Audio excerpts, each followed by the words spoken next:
Hello नमस्कार दोस्तों। Welcome to Manraj classes. आज की डेट है 5 मई 2022 और देख लेते हैं आज कौन कौन से करंट अफेयर्स हम डिस्कस करने जा रहे हैं। तो चलिए सेशन को स्टार्ट करते हैं। आज का हमारा पहला आर्टिकल है अनंगताल लेक के बारे में। ये न्यूज़ में क्यों आया है? देखिए, मिनिस्ट्री ऑफ कल्चर ने इसे रिनोवेट करने के लिए एक डिक्लेरेशन दिया है कि हम इस बहुत जो पुरानी ये अनंगताल है इसको रिनोवेट करेंगे। अब इसमें मिनिस्ट्री ऑफ कल्चर की क्या इंटेंशन है? इनकी इंटेंशन ये है तो इसको नेशनल मोन्यूमेंट घोषित करना चाहते हैं लोग। मिनिस्ट्री ऑफ कल्चर इसको नेशनल मोन्यूमेंट घोषित करना चाहते हैं, इसलिए इसे रिनोवेट करने की कोशिश की जा रही है। इसके बारे में थोड़ा सा और जान लेते हैं। इसकी लोकेशन कहाँ पे है? ये महरौली में है, जो कि दिल्ली में है।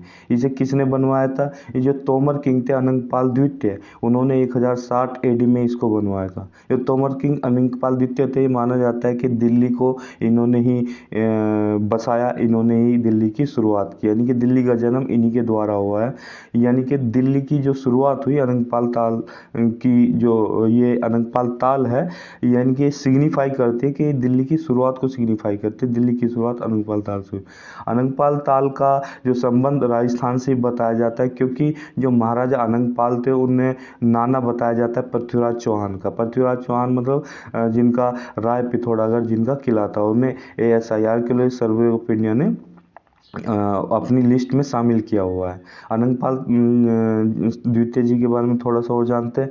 इन्हें अनंगपाल तोमर भी कहा जाता था। ये तोमर डायनेस्टी के राजा थे। इन्होंने जो दिल्ली का पुरी है उनकी स्थापना की थी, और जिसका बाद में नाम जाकर दिल्ली हो गया था।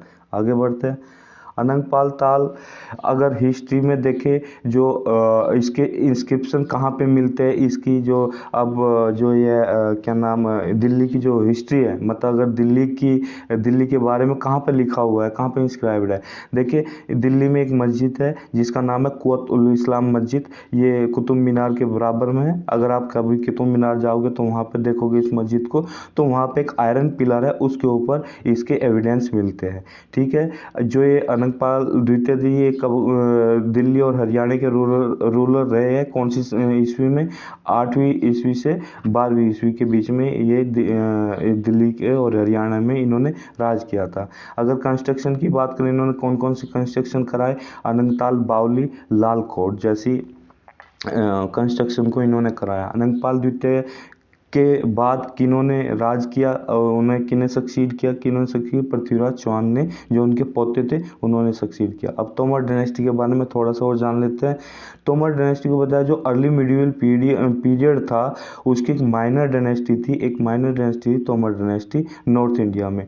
अगर पुराणिक एविडेंस यानी कि हमारे पुराणों के बारे में अगर बात करें तो उसमें भी इसका उल्लेख मिलता है कि इसकी अर्ली लोकेशन को बताया गया है, हिमालयन रीजन में बताया गया है। यानी कि तोमर डायनेस्टी की जो लोकेशन, जो स्थिति को बताया गया है, वो हिमालयन रीजन में बताई है, नॉर्दर्न इंडिया में इसकी क्या नाम लोकेशन को बताया गया है। ये देखिए, 36 राजपूत ट्राइब थी, उसमें से एक ट्राइब जो तोमर डायनेस्टी थी। अनंगपाल ने जो दिल्ली की स्थापना की 11वीं शताब्दी में की। दिल्ली को इनकॉर्पोरेट कर लिया गया था, मिला लिया गया था चौहान डायनेस्टी ने 1116वीं ईस्वी में, ऐसा बताया जाता है। अगर आप हिस्ट्री में पढ़ोगे तो आप ये जानोगे कि दिल्ली जो डायनेस्टी थी या दिल्ली का जो रीजन था उसे मिला लिया गया था आपको चौहान डायनेस्टी ने। ठीक है। अगर जो तोमर किंग्स के बारे में जाने, तोमर किंग्स में कुछ अनंगपाल, मदनपाल, इन्होंने एज ए फ्यूडेटरी काम किया। फ्यूडेटरी थे ये फ्यूडेटरी के रूप में इन्होंने काम किया, जब तक कि ये दिल्ली को मुस्लिमों ने 1192 से 1193 की ईस्वी में अपने अंदर नहीं मिला लिया था। अगले आर्टिकल की तरफ बढ़ते हैं।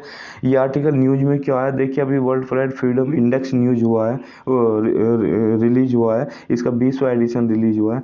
तो इसी दिन क्या ना वर्ल्ड प्रेस फ्रीडम डे भी मनाया जाता है। 3 मई को वर्ल्ड प्रेस फ्रीडम डे था। ठीक है। और हाल ही में world press freedom index release हुआ, 20वां एडिशन। ये किसके द्वारा रिलीज किया जाता है? रिपोर्टर्स विदाउट बॉर्डर के द्वारा रिलीज किया जाता है। इसकी रैंक, मतलब इंडिया की रैंक इस बार 150वीं दी गई है। 150वीं इंडिया की रैंक है।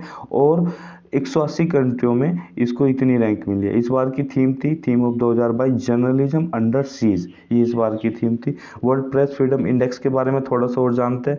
इसे हर साल पब्लिश किया जाता है रिपोर्टर सेंस फ्रंटियर्स के द्वारा, जिसे आप दूसरे शब्दों में बोल सकते हैं रिपोर्टर्स विदाउट बॉर्डर। ठीक है, इसका पहला संस्करण जो आया था 2022 में आया था। ठीक है, इसका हेडक्वार्टर पेरिस में बेस्ड है। जो ये RSF है, यानी कि रिपोर्टर्स विदाउट बॉर्डर, जो ये है आपका ऑर्गेनाइजेशन, ये एक इंडिपेंडेंट NGO है जिसका एक कंसल्टेटिव स्टेट है। किसके साथ कंसल्ट करती है? यूनाइटेड नेशंस के साथ, यूनेस्को के साथ, काउंसिल ऑफ यूरोप के साथ और इंटरनेशनल ऑर्गेनाइजेशन फ्रैंकोफोनी के साथ। ठीक है, आगे बढ़ते हैं।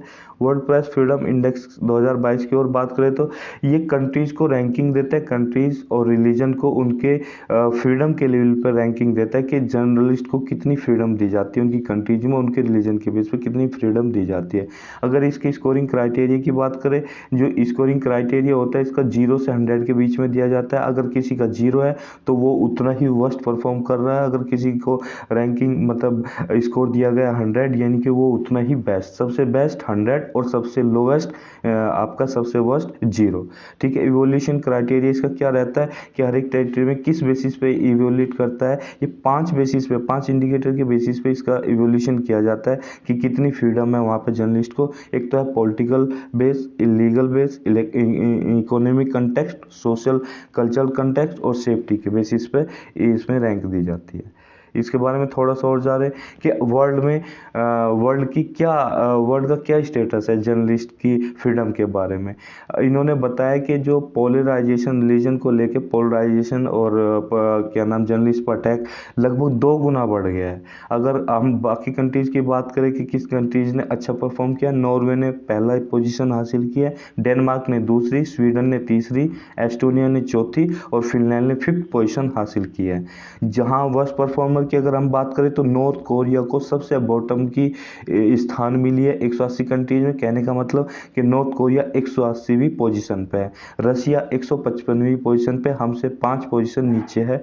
अगर इंडिया के नेबर्स की बात करें, उन्होंने कौन सी पोजीशन हासिल की है? नेपाल ने 76वीं पोजीशन हासिल की है, 76th पोजीशन। पाकिस्तान ने 157वीं पोजीशन। देखिए, पाकिस्तान हमसे कुल 2 पोजीशन ही नीचे है, यानी कि अगर ऐसे ही चलता रहा कि हम फिर अगली साल शायद हो सकता है हम पाकिस्तान के बराबर पहुंच जाए, जो कि अपने आप में बहुत गलत बात होगी। कहने का मतलब एक दुख का विषय होगा। तो इंडिया को इसके ऊपर थोड़ा सा कहीं ना कहीं हल्का सा सोचना पड़ेगा अपनी रैंकिंग सुधारने में। मैं ये नहीं कह रहा हूँ कि यहाँ पे ज़्यादा वायलेशन हो रहा है, पर फिर भी रैंकिंग सुधारने के लिए कुछ ना कुछ तो कदम उठाने ही पड़ेंगे ना। ठीक है, आगे बढ़ते हैं। श्रीलंका ने 146वीं पोजीशन हासिल की है। जो हमारा बिल्कुल ही पड़ोसी है बांग्लादेश, उसने 162वीं, म्यांमार 176वीं और चाइना ने 175वीं पोजीशन हासिल की है। खैर, हम चाइना से तो फिर भी काफ़ी बेहतर है। और हम जाने तो इंडिया की परफॉर्मेंस के बारे में कि जो इंडिया 8 पोजीशन नीचे गिर गया है। इसका 2022 में 150वीं आई है, जबकि 2016 में इसकी पोजीशन 133वीं थी, है ना। ठीक है, ये इंडेक्स कंटिन्यूसली नीचे गिरता जा रहा है। और इसके कारण क्या बताया जा रहा है कि जो प्रेशर गवर्नमेंट की तरफ से जर्नलिस्ट के ऊपर जो प्रेशर होता है वो एक कारण है, पॉलिसी फ्रेमवर्क, पॉलिसी इतनी टाइट होती है वो दूसरा कारण है, और कश्मीर इशू तो चल ही रहा है, वो भी कहीं ना कहीं एक कारण इसमें शामिल है।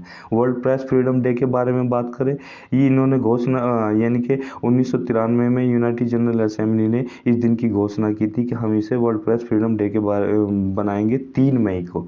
ठीक है, इसका काम यही होता है कि development of free independent pluralistic press. ठीक है, अब हम आगे बढ़ते हैं अगले आर्टिकल की तरफ। हमारा अगला article air independent propulsion technology के बारे में। देखिए, क्यों न्यूज में आया कि हाल ही में क्या हुआ है, जो फ्रांस का नवल ग्रुप है उसने जो P75I प्रोजेक्ट है इंडिया का, उसने इसको डिक्लाइन कर दिया गया है, ये कह के कि भाई इसमें AIP टेक्नोलॉजी अभी तक यूज नहीं की गई है, यानी कि air independent propulsion technology use नहीं की गई है।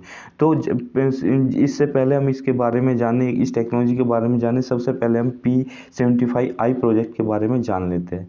देखिए, क्या हुआ था 1999 में जो कैबिनेट कमेटी ऑन सिक्योरिटी है उसने 30 साल का प्लान रखा नेवी के लिए कि हम इंडिजीनियसली बिल्ट यानी कि इंडिजीनियसली अपने आप से ही हम 24 सबमरीन बनाएंगे। 2030 तक हमें ये 24 सबमरीन बनानी है। इसे 2 फेज में लॉन्च किया गया है, एक तो फेज 1 एक फेज 2। फेज 1 में 2 लाइन बनाई गई, एक 2 लाइन में प्रोडक्शन करना है, 2 लाइन इस्टेब्लिश की गई प्रोडक्शन करने के, और हर एक लाइन में हमें 6 सबमरीन प्रोडक्शन करनी है, 6 सबमरीन का प्रोडक्शन करना है।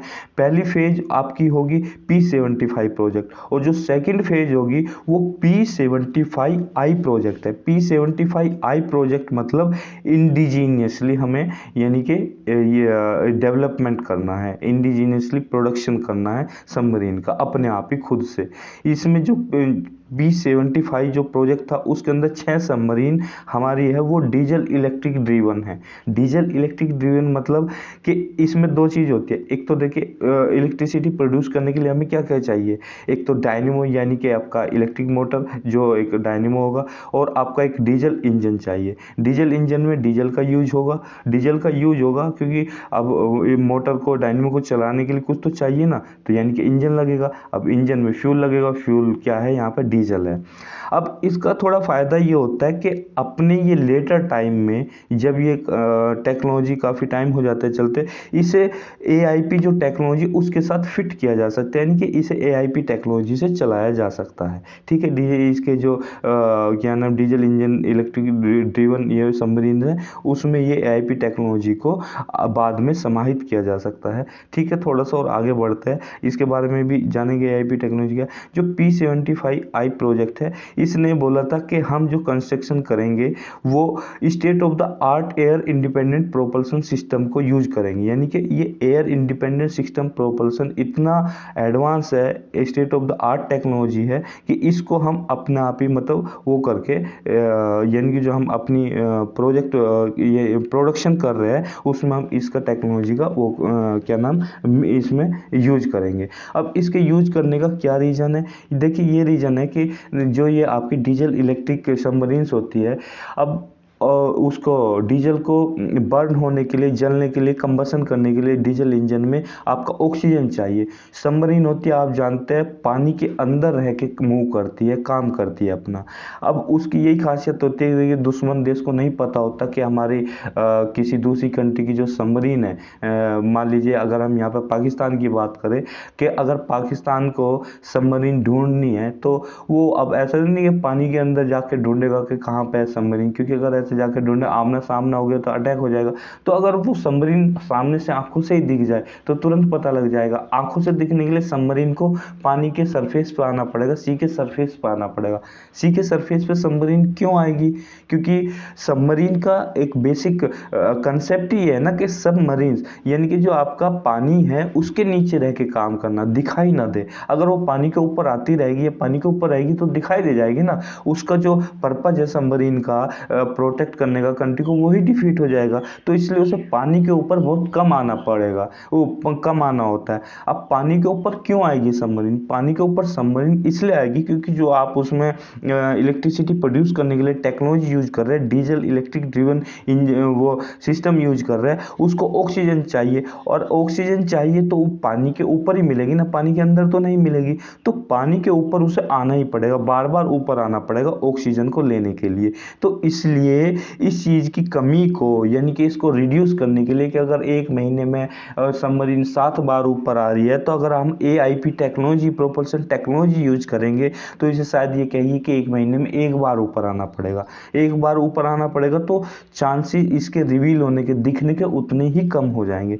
तो इसलिए ये जो बात हो रही है एयर इंडिपेंडेंट प्रोपल्सन टेक्नोलॉजी की, ये इसी वजह से हो रही है कि अगर हम आप इसे यूज करते हैं अपनी सबमरीन्स में तो इसका जो आपका दिखने का रेट है वो बहुत ही कम हो जाएगा, उस सरफेस पर ऊपर आने का जो टाइम है वो बहुत ही कम हो जाएगा। ठीक है, आगे बढ़ते हैं।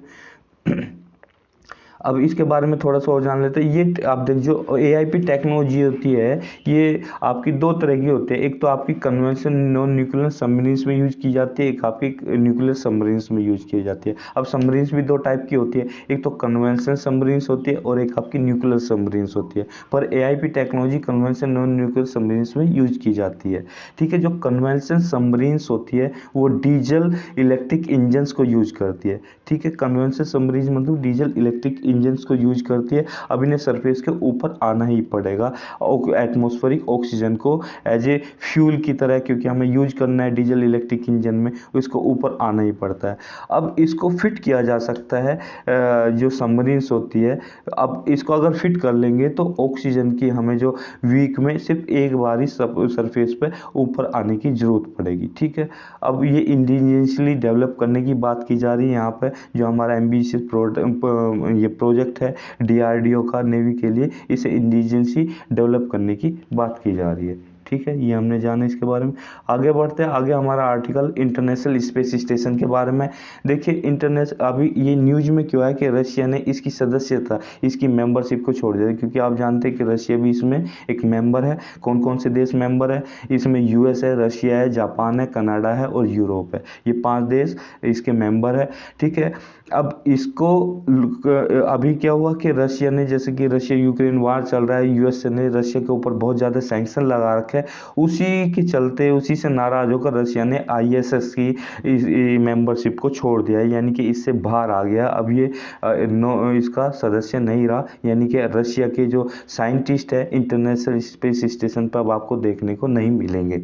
ठीक है, अब ये क्योंकि एक तो ये अपना भी खुद का डेवलप कर रहे हैं। ठीक है, अब इसकी बात करें इसे कब लॉन्च किया गया था? इसे 1998 में लॉन्च किया गया था। हालांकि अगर इसकी बात करें कि किसका ब्रेन चाइल्ड है, ये ब्रेन चाइल्ड है आपके जो पहले रशिया के US प्रेसिडेंट थे रोनाल्ड रीगन। उन्होंने 1984 में इसका सपना देखा था, इसके आइडिया को बताया था कि हम एक ऐसा इंटरनेशनल स्पेस स्टेशन डेवलप करेंगे जिसकी वजह से साइंस में, कम्युनिकेशन टेक्नोलॉजी में रिसर्च की जा सके, मेटल्स में, लाइफ सेविंग मेडिसिन्स में इसके लिए रिसर्च करके काफ़ी लाभदायक साबित होगी ये रिसर्च। ठीक है, आगे बढ़ते हैं। इसको कहाँ पे ऑर्बिट किया जाता है? इसे लोअर अर्थ ऑर्बिट में प्लेस किया जाता है। लोअर अर्थ ऑर्बिट लगभग 500 से 600 किलोमीटर के बीच रहती है।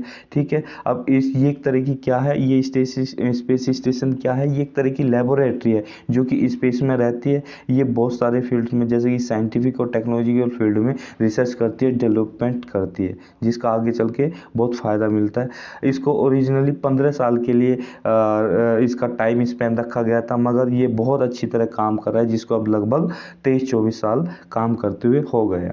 अगर इसकी बात करें आगे बढ़ के कि ये साइंस में, कम्युनिकेशंस में, मेटल्स में, लाइफ सेविंग मेडिसिन में रिसर्च करती है। ठीक है, आगे बढ़ते हैं अगले आर्टिकल की तरफ। अगला आर्टिकल हमारा ATACMS के बारे में। ATACMS मतलब इसकी फुल फॉर्म है एडवांस्ड आर्टिलरी गन सिस्टम। ठीक है, अपने आप में एक बहुत बढ़िया एक ऐसा सिस्टम है, बहुत एक्यूरेट सिस्टम है। ठीक है, जिसे वर्ल्ड में बहुत एक्यूरेट और कंसिस्टेंट सिस्टम बताया जा रहा है। इसकी बात करें, DRDO ने इसका वैलिडेशन ट्रायल सक्सेसफुली कंप्लीट कर लिया है।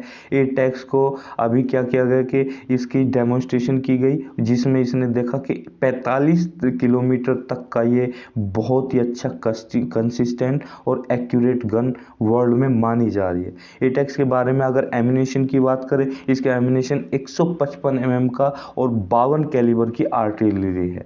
इसमें 95% इंडिजिनियस कंटेंट को यूज किया गया है ना। अब और आगे बात करें, वर्ल्ड में ये सबसे लॉन्गेस्ट अनअसिस्टेड बगैर किसी हेल्प के प्रोजेक्टाइल रेंज जो इसकी 48 किलोमीटर की बताई जा रही है। इसके फीचर्स की अगर हम बात करें, इसके फीचर्स में एक बैरल होता है, एक ब्रीच मैकेनिज्म होती है, एक ब्रेक होता है, रिकॉइल मैकेनिज्म होती है जो कि फायर करती है 155 mm के कैलिबर एम्यूनेशन को, जिसकी रेंज एक 48 किलोमीटर की है। ठीक है, इसमें सारे ही जो डिवाइस है इलेक्ट्रिक ड्रिवन डिवाइस है, जिसकी रिलायबिलिटी और मेंटेनेंस बहुत ही अच्छा है, रिलायबिलिटी मैक्सिमम है और मेंटेनेंस बहुत ही कम है। अगर इसके एडवांस फीचर्स की बात करें, एडवांस फीचर्स में इसकी मोबिलिटी बहुत ही ज़्यादा हाई है और इसे बहुत ही आसानी से, बहुत ही तेज़ी से डिप्लॉय किया जा सकता है। कहीं भी इसकी ऑक्सिलरी पावर मोड में से चलाया जा सकता है। इसका जो कम्युनिकेशन सिस्टम है बहुत ही एडवांस है। Automatic command and control system इसमें इम्प्लीमेंट किया गया है। तो दोस्तों ये था आज का हमारा सेशन। आप कमेंट करके, लाइक करके बताइए कि आपको ये सेशन कैसा लगा, ठीक है। और प्लीज़ इस वीडियो को ज़्यादा से ज़्यादा सब्सक्राइब कीजिए, ठीक है। और फिर हम कल एक नए करंट अफेयर्स के साथ, नए सेशन के साथ दोबारा से हाजिर होंगे। तब तक के लिए thank you very much for discussion.